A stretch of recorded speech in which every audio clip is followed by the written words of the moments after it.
교과서에 충실한 교과 토의, 여디디아의 교충교토 시간입니다.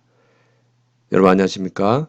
오늘은 제10과 회개와 용서라는 제목으로 우리 하나님 말씀을 함께 나누겠습니다. 성경책과 교과서를 미리 준비해 주시면 좋겠습니다. 연구 범위입니다.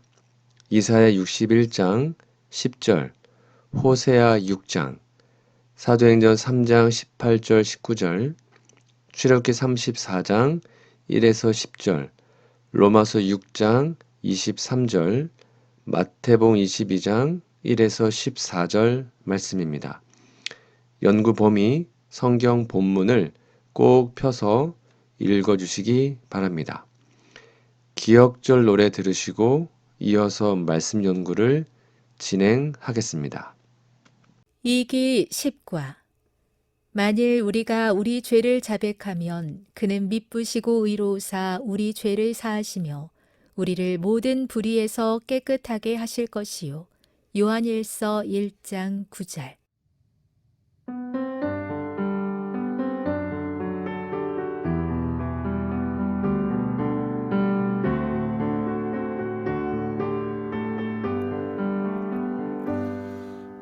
만일 우리가 우리 죄를 자백하면 그는 미쁘시고 의로우사 우리 죄를 사하시며 우리를 모든 불의에서 깨끗하게 하실 것이요. 요한일서 1장 9절.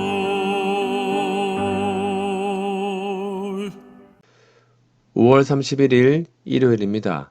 제목은 삶의 분주함. 일요일에는 특별한 질문이 없어서 제가 먼저 질문을 만들어 보았습니다. 일상의 분주함 속에서 하나님과의 관계가 멀어졌다고 느꼈던 순간, 나를 정죄하지 않으시고 오히려 더러운 옷을 벗겨 그리스도의 의의 옷으로 덮어주시는 주님의 은혜를 경험한 적이 있습니까? 한번 여러분의 스스로의 답을 적어보시면 좋겠습니다. 세상의 무거운 짐과 일상의 분주함은 종종 우리의 영적 시야를 흐리게 만들고 하나님과의 거리를 멀어지게 만듭니다. 정신없이 흘러가는 하루의 끝에 기도의 무릎을 꿇으라고 할 때 우리의 영혼을 가장 먼저 엄습하는 것은 오늘도 주님 뜻대로 살지 못했다라는 자책감이죠. 자책감 그리고 사탄의 정죄입니다. 이런 영적 침체와 위기의 순간은 스가랴 3장에 등장하는 대제사장 여호수아의 모습과 너무나도 닮아 있습니다. 여호수아는 하나님 앞에서 이스라엘 백성들의 허물과 자신의 부족함을 상징하는 더러운 옷을 입은 채 서 있었습니다. 그리고 그 곁에는 사탄이 서서 그의 허물과 분주함 가운데 지은 죄들을 낱낱이 들추어내면서 온 힘을 다해 정죄하고 있었습니다. 사단은 이런 더러운 상태로 어떻게 거룩한 하나님 앞에 설 수 있겠느냐라고 끊임없이 속삭이죠. 그러나 바로 그 절망의 순간 우리 주님의 위대한 복음이 선포됩니다. 주님은 우리를 정죄하는 대신 사탄을 꾸짖으며 명령하시죠. 스가랴 3장 4절입니다. 그 더러운 옷을 벗기라.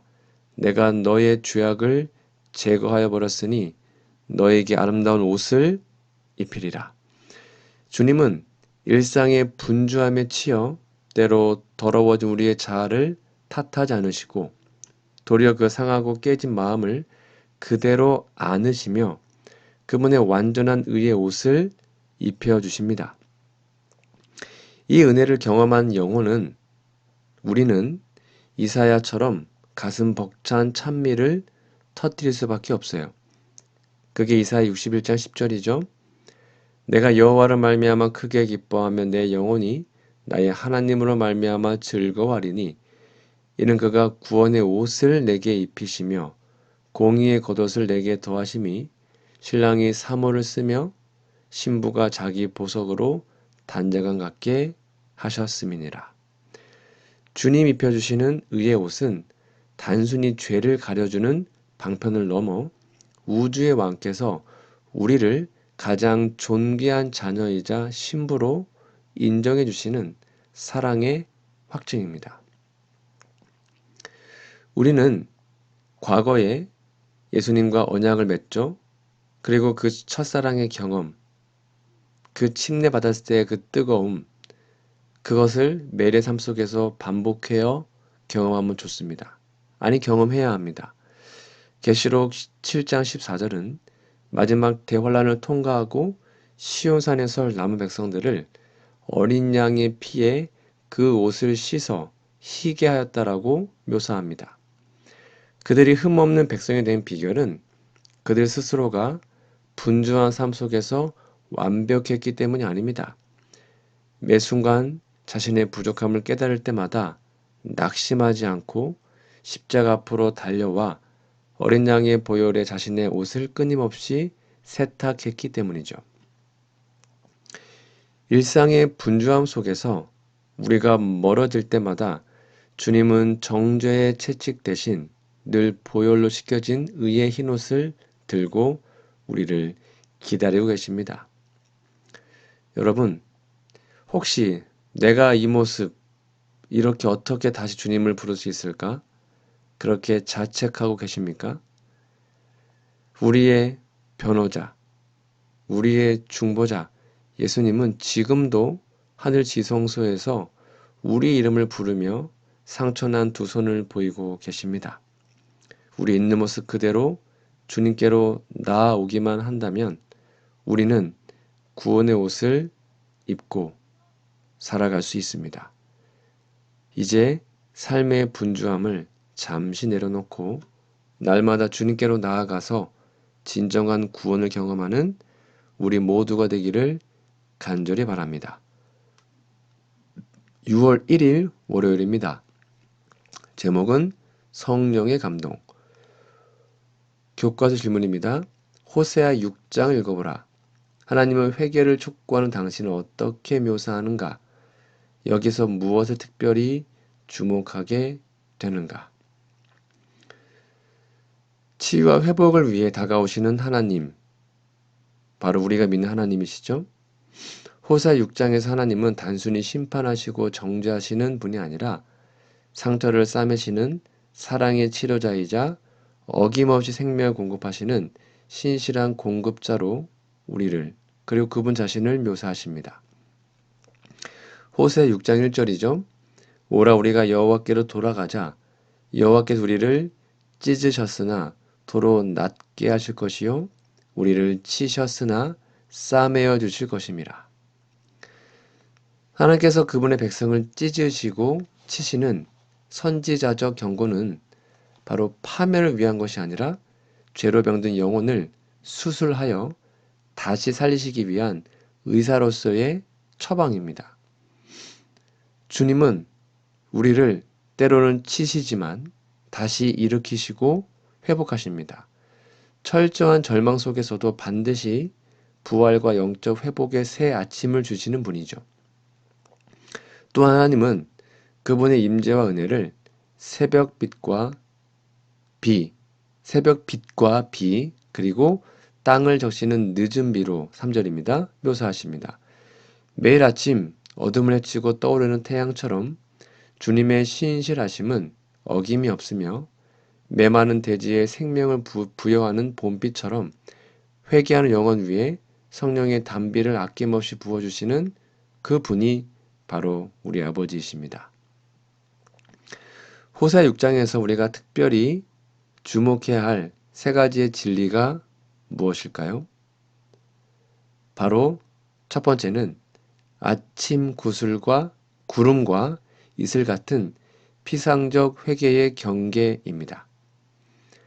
4절에 보면 하나님은 에브라임과 유다를 향해 너희의 인애가 아침 구름이나 쉬 없어지는 이슬 같다라고 탄식하시죠. 즉 인간은 종종 죄가 가져오는 불쾌하고 고통스러운 결과 때문에 슬퍼하지만 그것은 참된 회개가 아닙니다. 참된 회개는 성령 역사로 인해 구주의 사랑을 짓밟고 그분의 마음을 아프게 들었다는 영혼의 배은 망덕함을 깨달을 때 시작됩니다. 해가 뜨면 이내 사라져버릴 아침 이슬 같은 감정적 자복이 아니라 구주의 십자가 발 앞에 완전히 거꾸러지는 근본적인 통회가 필요한 것이죠. 두 번째는 힘써 여호와를 알자는 영적 전진의 법칙입니다. 3절에 보면 그러므로 우리가 여호와를 알자 힘써 여호와를 알자. 하나님을 아는 지식은 고정되어 있지 않고 점진적으로 발전합니다. 여호와의 나타나심이 새벽빛 같다는 것은 처음에는 희미한 동력의 빛으로 시작되지만 순종하며 전진할 때 정오의 찬란한 광명으로 나아감을 의미하죠. 신앙의 발걸음을 한두 걸음 전진했다가 다시 세상으로 질치는 불안정한 경험을 끝내고 날마다 하나님의 품성을 경험적으로 알아가는 일에 온 힘을 다해야 합니다. 세 번째는 품성을 완성하는 늦은 미 성령의 약속입니다. 3절입니다. 땅을 적시는 늦은 비와 같이 우리에게 임하시리라. 여러분, 곡식의 씨앗을 싹 틔우는 이른 비, 오순절의 성령의 경험이 우리의 삶 속에 살아있을 때 비로소 마지막 추수 직전에 곡식을 완전히 익히는 늦은 비 성령을 식별하고 받아들일 수 있습니다. 늦은 비 성령의 목적은 우리의 내면에 하나님의 도덕적 품성을 완벽하게 재현하는 것입니다. 외적인 종교 형식과 의식에 치중하는 제사보다 내면의 변화를 이루는 인애와 하나님을 아는 것, 6절이죠. 하나님이 간절하시는 이유가 바로 여기에 있죠. 여러분, 오늘날 우리의 신앙 혹시 해가 뜨면 흔적도 없이 사라져 버릴 아침 구름이나 쉬 없어지는 이슬과 같지는 않습니까? 혹시 그렇다면 이제 피상적인 종교의 옷을 찢고 주님께로 돌아가야 합니다. 날마다 말씀과 기도의 무릎으로 주님을 아는 일에 전심전력합시다. 그것이 바로 우리가 가야 할 성령의 길, 감동받은 사람들이 가야 할 구원의 길입니다. 6월 2일 화요일입니다. 제목은 진정한 회개. 교과서 질문입니다. 사도행전 3장 18절 19절 읽어보라. 영적 성장 과정에서 회개는 왜 그토록 중요한가? 새롭게 하는 때란 어떤 것을 말하는가? 여러분, 이 영적 성장에서 회개가 왜 그렇게 중요할까요? 베드로는 대속의 십자가를 선포한 직후에 영적 변화의 첫 단추로 회개를 강력히 촉구하죠. 사도행전 3장 18, 19절입니다. 그러나 하나님이 모든 선지자 입을 의탁하사 그의 그리스도의 회 받으실 일을 미리 알게 하신 것을 이와 같이 이루셨느니라. 그러므로 너희가 회개하고 돌이켜 너희 죄 없이 함을 받으라. 이같이 하면 새롭게 되는 날이 여호와 앞으로부터 이를 것이요. 영적 성장 과정에서 회개가 절대적인 비중을 차지하는 이유는 그것이 단순히 죄의 결과가 두려워 우는 피상적 후회가 아니라 자아가 죽고 영혼의 방향이 통째로 바뀌는 근본적인 전환이기 때문입니다. 여러분, 회개는 죄에 대한 진정한 슬픔과 죄로부터 돌아서는 것을 포함합니다.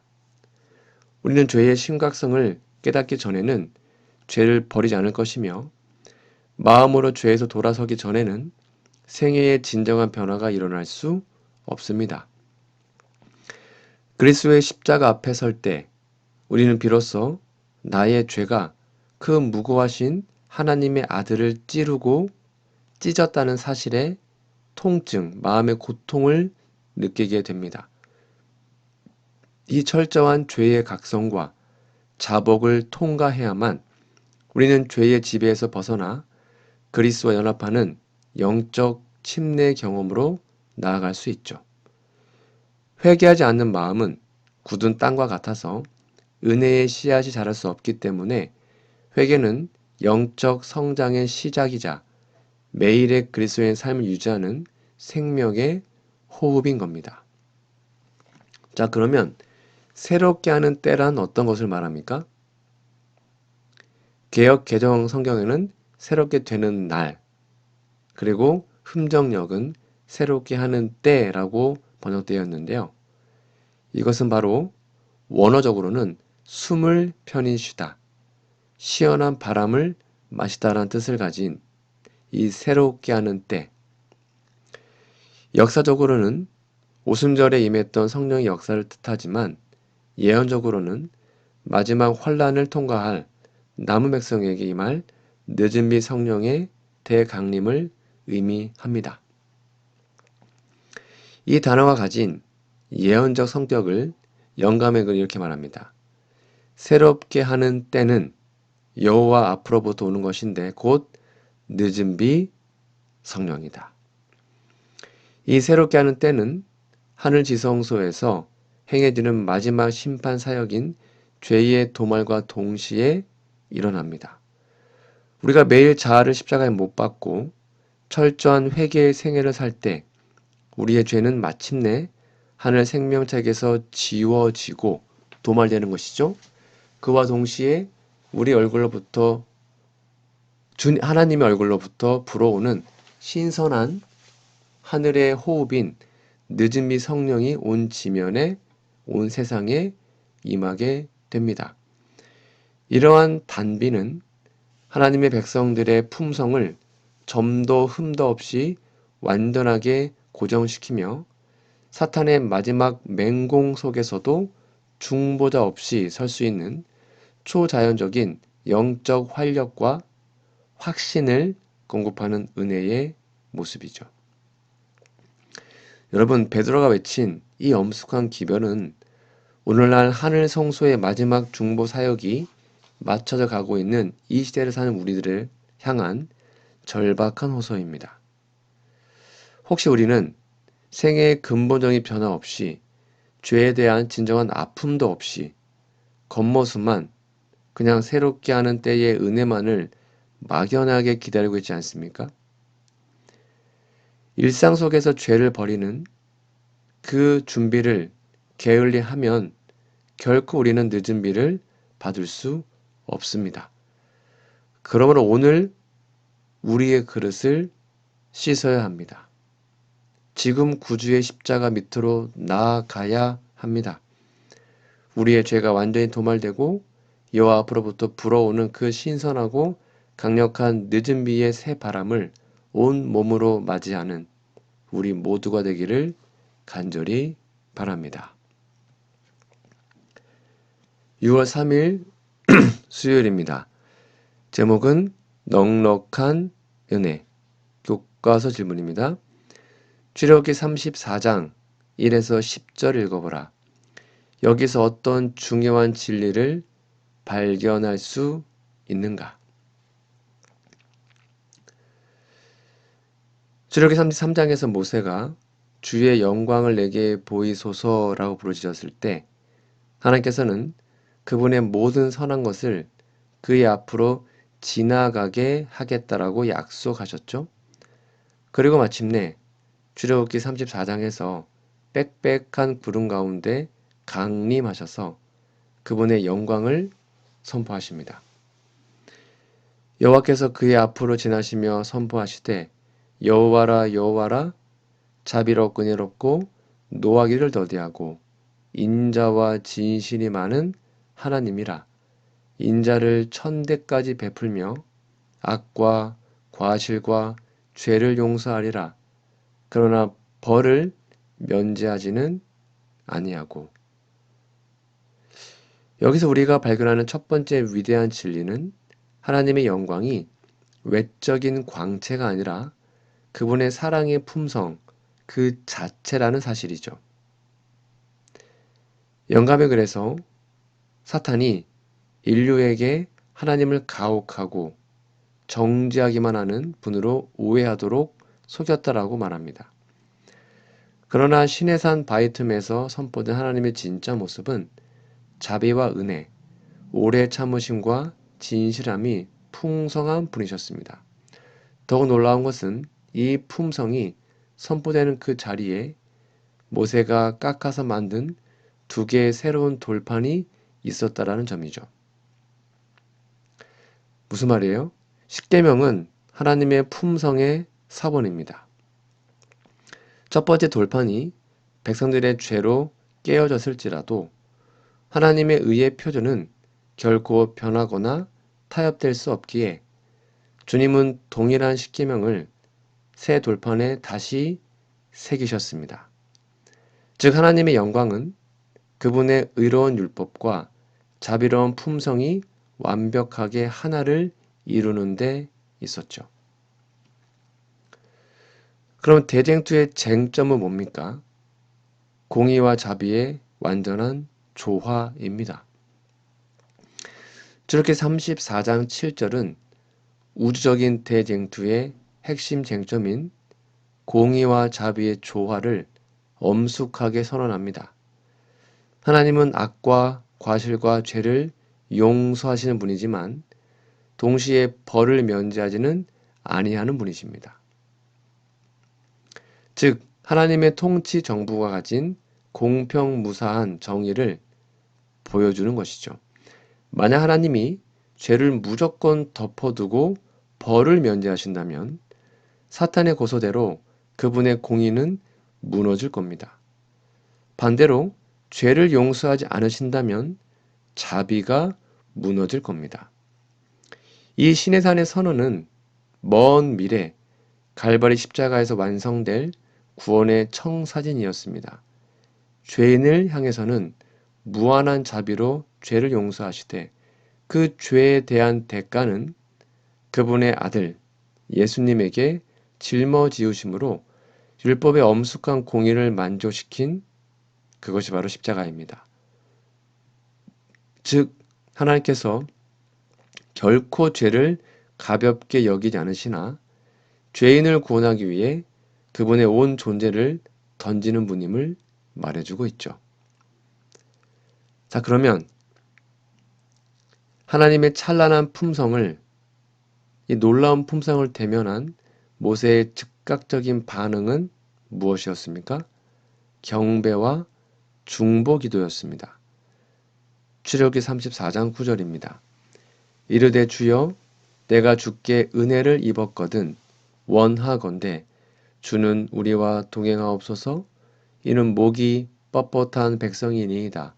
우리 악과 죄를 사하시고 우리를 주의 기업으로 삼으소서. 모세는 이스라엘 백성들이 여전히 목이 뻣뻣한 백성, 즉 본성상 스스로를 구원할 수 없는 완악한 존재임을 정직하게 인정했습니다. 그리고 바로 그렇기 때문에 역설적으로 우리와 동행해 주셔야만 합니다라고 매달렸던 것이죠. 즉 자신을 백성들과 동일시하며 그들의 죄를 사해달라고 애원하는 모세의 모습은 하늘 지성소에서 우리의 이름을 부르시고 우리를 위해서 중보하시는 대제사장 예수 그리스도의 완벽한 모습이죠. 이 눈물의 중보에 하나님은 대답하십니다. 10절입니다. 보라 내가 언약을 세우겠다. 깨어진 관계를 다시 복구하시는, 그리고 이전에 보지 못했던 놀라운 이적과 돌보심으로 우리를, 그 백성들을 그분의 소유로 삼아주신 겁니다. 여러분, 오늘 우리의 마음의 돌파는 어떤 상태입니까? 혹시 본질적으로 목이 뻣뻣한 죄인들이 우리의 모습은 아닙니까? 그런 낙심하지 마십시오. 우리 하나님은 우리가 실패했을지라도 새 돌판을 깎아 가지고 다시 내게로 올라오라고 부르시는 분입니다. 우리의 깨어진 생애를 가지고 주님 앞에 가까이 나아가 무릎을 꿇을 때 자비롭고 은혜로우면 노하기를 더디하시는 우리 하나님께서 그 깨어진 틈새를 그분의 보혈로 싸매어 주시는 겁니다. 우리의 완악한 마음을 찢고 주님의 앞으로 나아갑시다. 그리하여 마침내 우리의 심령 속에 하나님의 율법과 그분의 사랑의 품성이 온전히 새겨지는 진정한 경험이 우리의 삶에 있기를 간절히 바랍니다. 밑에 있는 두 번째 질문입니다. 다음 9절, 로마서 6장 23절, 로마서 5장 20절 21절, 로마서 5장 8절을 천천히 읽고 당신을 향한 하나님의 은혜에 대해 무엇을 말하는지 자신의 말로 적어보라. 한번 꼭 스스로 답을 적어보시면 좋겠습니다. 우리는 죄의 깊고 어두운 심연을 뚫고 쏟아지는 하나님의 압도적인 은혜의 실체를 마주하게 됩니다. 우리가 아직 자격이 없을 때, 죄인 되었을 때 먼저 찾아온 사랑, 그 사랑이 바로 예수님의 사랑이죠. 이 은혜의 첫 번째 특징은 바로 주도성과 무조건성입니다. 이게 무슨 말인가 하면 바울은 우리가 아직 죄인 되었을 때에 그리스도께서 우리를 위하여 죽으심으로 하나님께서 우리에 대한 자기의 사랑을 확증했다고 로마서 5장 8절에 말합니다. 즉 우리가 하나님과 화목하기 위해 먼저 회개하는 것이 아니라 그리스도의 사랑이 우리의 마음을 녹여서 회개로 인도하는 것이죠. 즉 우리가 회개해야 하나님 우리를 사랑하는 것이 아니라 하나님이 그분의 사랑을 나타내셨기 때문에 우리가 회개하는 것입니다.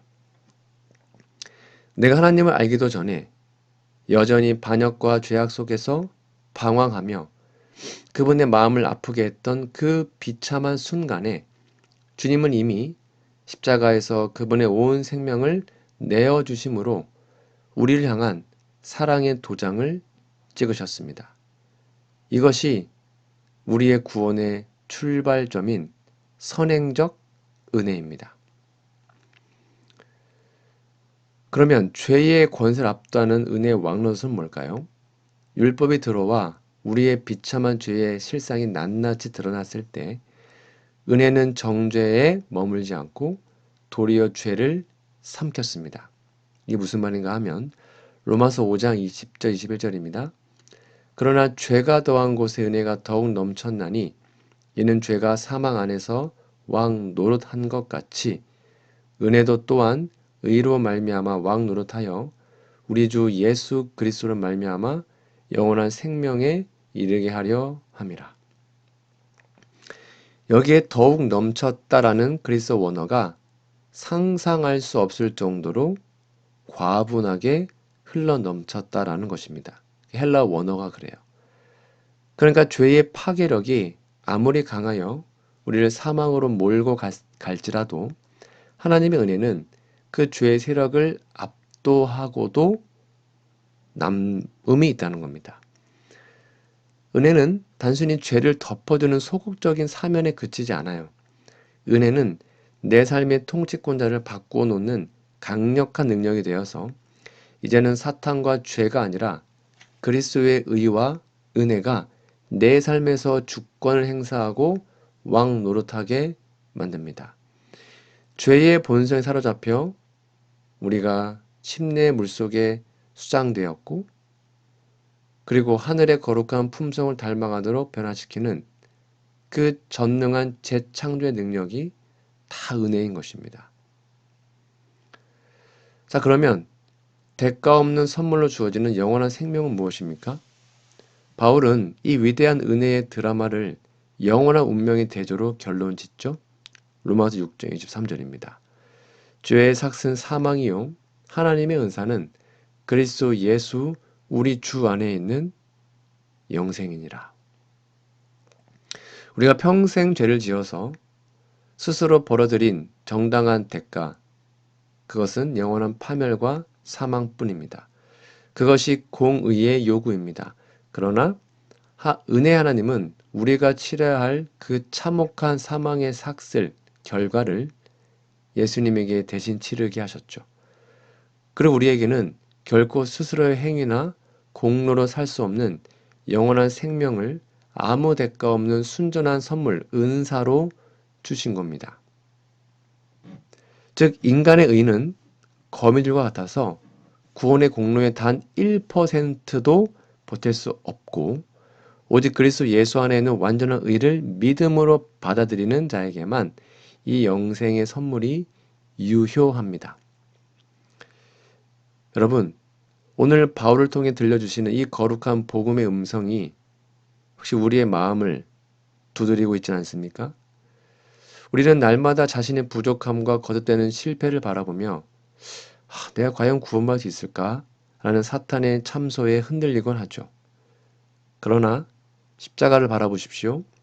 죄가 더한 곳의 은혜는 더욱 상상할 수 없을 정도로 넘쳐 흘렀습니다.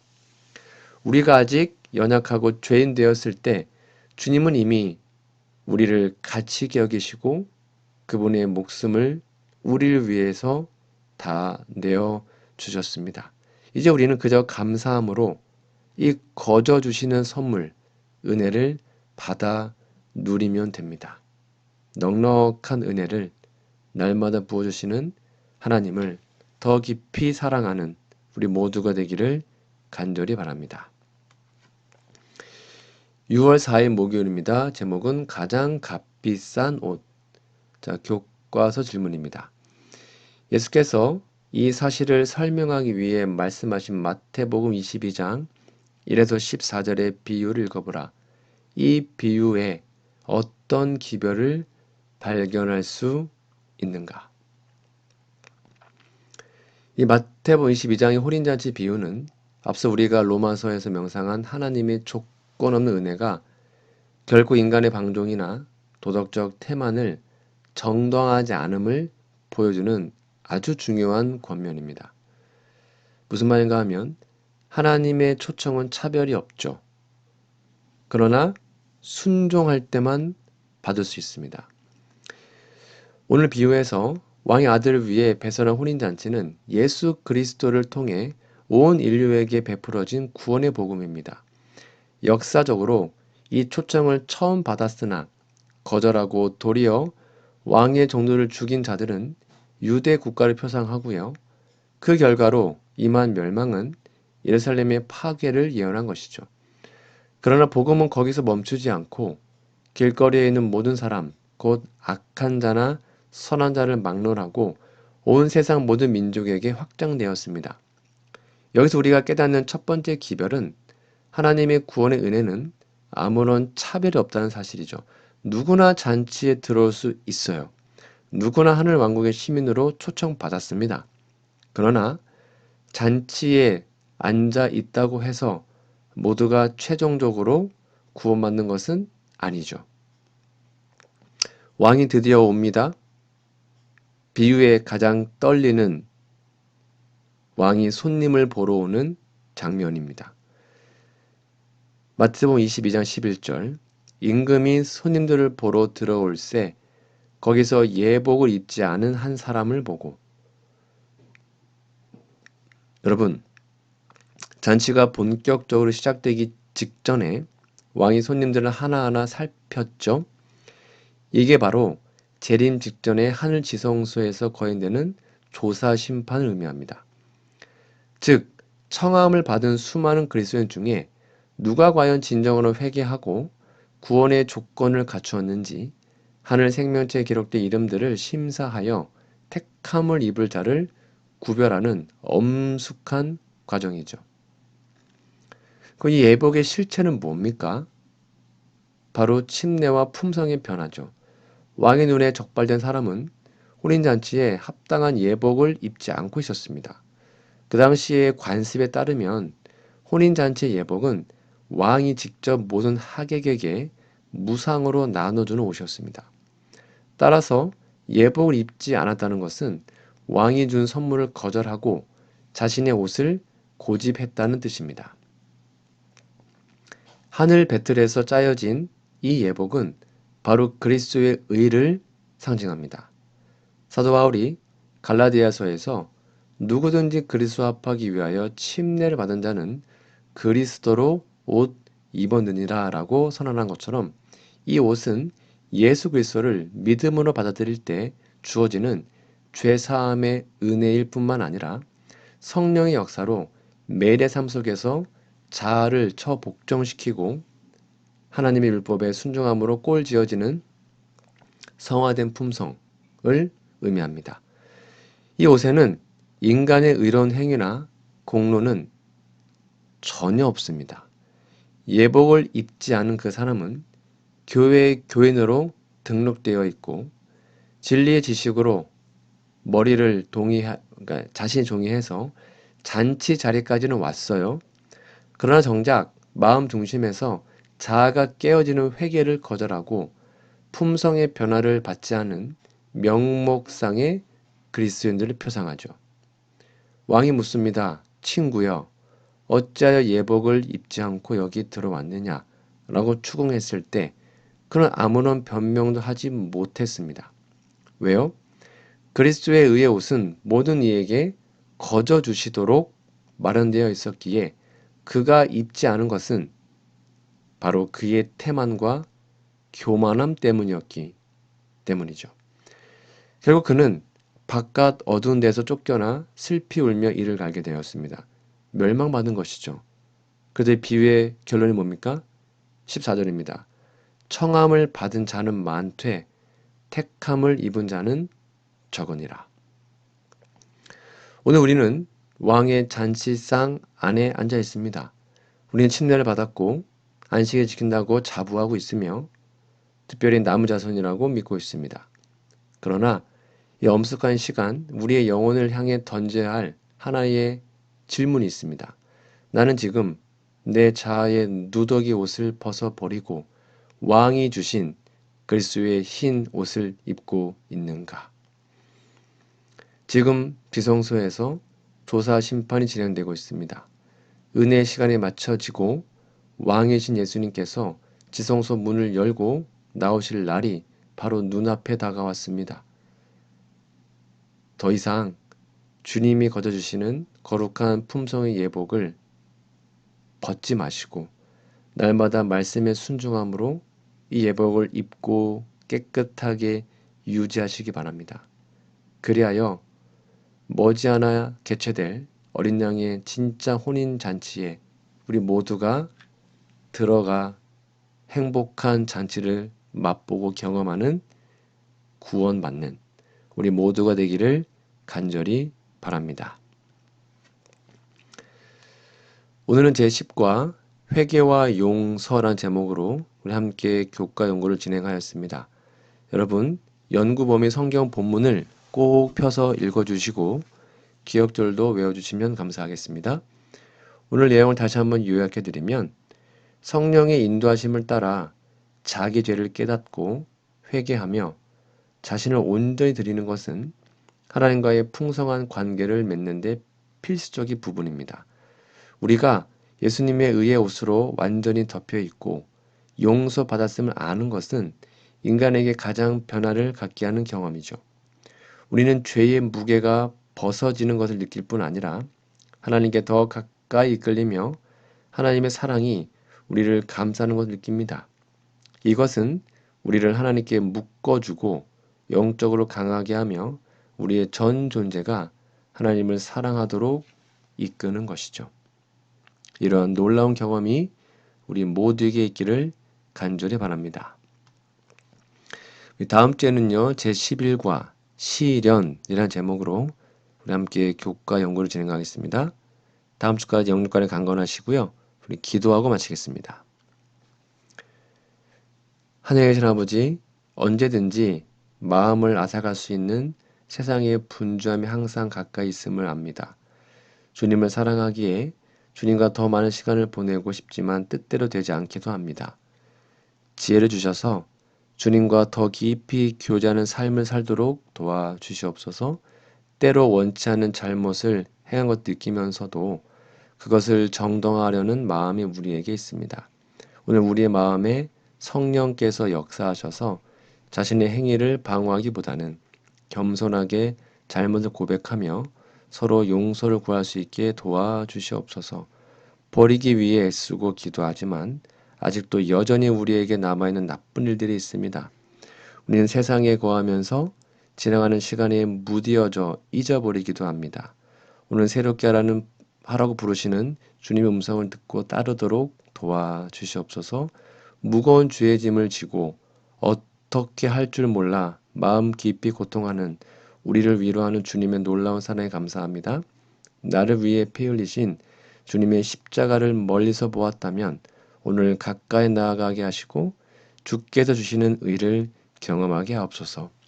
날마다 어떤 옷을 입고 나아가야 할까 생각하면서도 우리 마음이 어떤 옷을 입힐지에 대해서 밝게 생각하지 못할 때가 많았습니다. 시선을 사로잡는 화려하고 세련된 것은 아니지만 그리스도의 보혈로 주시는 성품의 옷을 입도록 도와주시옵기를 예수님의 이름으로 간절히 기도합니다. 아멘.